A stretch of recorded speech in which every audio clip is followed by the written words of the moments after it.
Thank you, Bill. Thank you, Bill. Next, it's my great pleasure to introduce David A. Clarke, Jr.,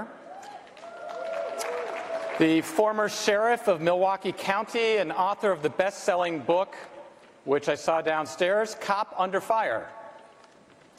He's currently president of DAC Enterprises, spokesman and senior advisor for America First Action PAC, and chair of American Law and Culture for Capital Research Center. Welcome, Dave.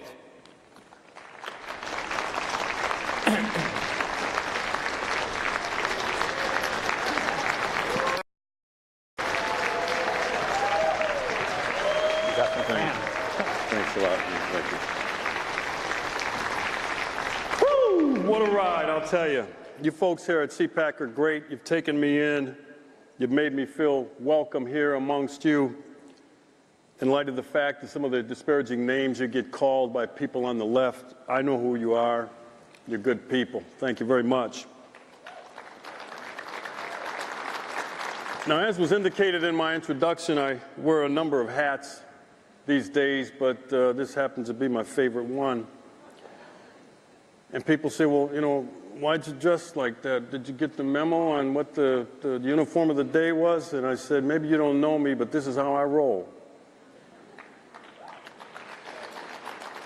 So there's another reason I like to wear this hat, and boots, and everything else, because it pisses off the left.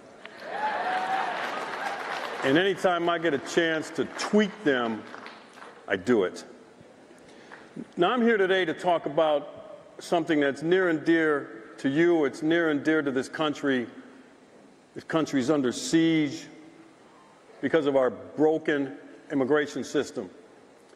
Now, the only people who don't seem to know that our immigration system is broken seems to be the people on the left and the Democrats in Congress.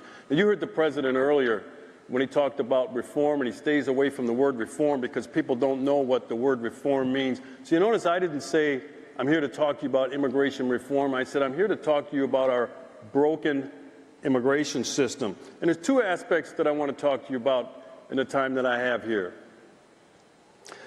The first is the rule of law, that little thing that too many people, especially in the prior administration, seem to kick to the curb and make up as they go along, trample the United States Constitution. The United States Constitution, Article 1, Section 8 says the Congress has the authority to form rules on naturalization. The Congress, not an executive order by President Barack Obama, the Congress. So President Trump comes along and puts that executive order to rest and puts the authority to form rules on naturalization or immigration where it belongs, and the Constitution says in the Congress. But here's the problem with it being in the Congress. Too many in the Congress, and not everybody, there's some good members of Congress, but too many see the issue of our broken immigration system as toxic. They look at it like it's a lightning rod. They don't want to touch it. And the reason they don't want to touch it is because of its potential for them, the way they see it. They're not thinking of the security of the United States. They're thinking of it in terms of their electoral possibilities in the next election cycle. And that's not why these constituents sent them to Congress. It was to protect the Constitution and protect the American people. And Donald Trump, President Donald Trump, made that a highlight of his campaign to make America safe again and to make sure that we fix our broken immigration system. So people ask me, and I get asked a lot, you know, Sheriff, on the issue of immigration or our broken immigration system, what should we do first? Should we do X? And I seal the border.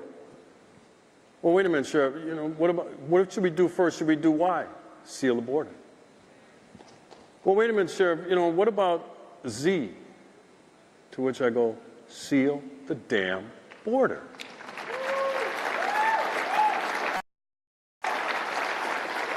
And everything regarding what needs to be fixed flows from that. Because if you don't seal the border, it's not going to matter. It's not going to matter how many people you deport. They're coming back in. Remember the report from not too long ago that said the guy who holds the record for being deported out of the United States and returning 45 times. Does that sound like our border is sealed? It doesn't to me. Then the next guy after that was deported and returned 40 times. How do I know that the border's not sealed? You ever heard of that debacle from the Obama Department of Justice called Fast and Furious? Where someone came up with a neat idea, they thought so anyway, to run guns into the hands of dangerous Mexican drug lords. To try to attack the Second Amendment, try to attack the NRA. One of those guns made it back to the border and killed a Border Patrol agent, Brian Terry. You know what pisses me off more than anything about that? Nobody from the Department of Justice who was involved in that was ever held accountable.